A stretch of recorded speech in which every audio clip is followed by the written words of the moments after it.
And the first one is the right of subjacent support. Now, these actually first two are insanely simple, and you already kind of know these inherently. You might not have been aware of the fancy vocabulary word like the right of subjacent support, but this is something that you already kind of like inherently know.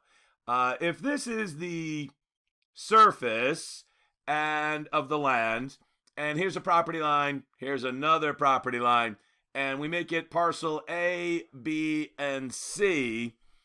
If owner B digs down and then crosses the property line underground and digs like a tunnel or some crazy thing and hollows this out, and obviously they cross the property line underground, you can't do that. Now, again, you're probably at your desk or your sofa or kitchen table or whatever, probably saying to yourself, Jack, I already knew that.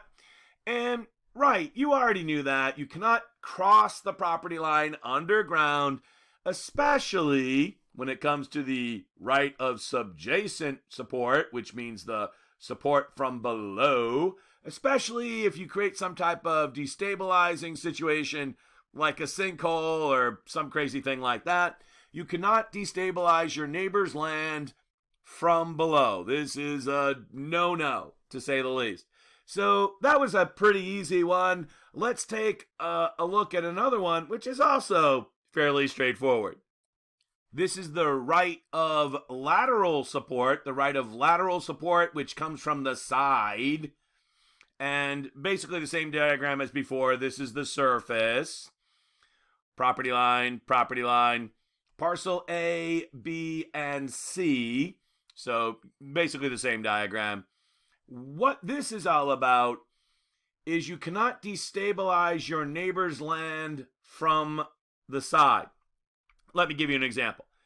If the owner of parcel B decides to excavate, dig, if they decide to dig, and let me just erase that there we go. If they decide to dig and lower the grade of their property like this, well, that might be a destabilizing force on their neighbor's property. Their neighbor's property might fall into that void.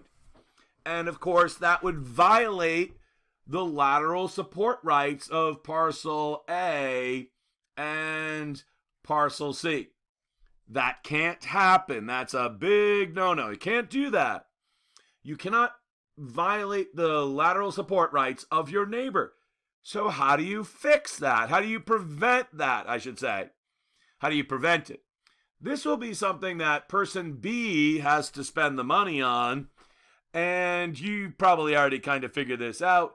They have to spend money so that the rights of parcel A and C are intact, so that their property doesn't collapse into the void that was created by the hole person B dug. How do you do that? You build a retaining wall. Simple as that. You build a retaining wall. This will have to be something that person B will pay for because they're the ones that made the hole. They're the ones that dug down. You know where you see this a lot at like shopping plazas, stuff like that.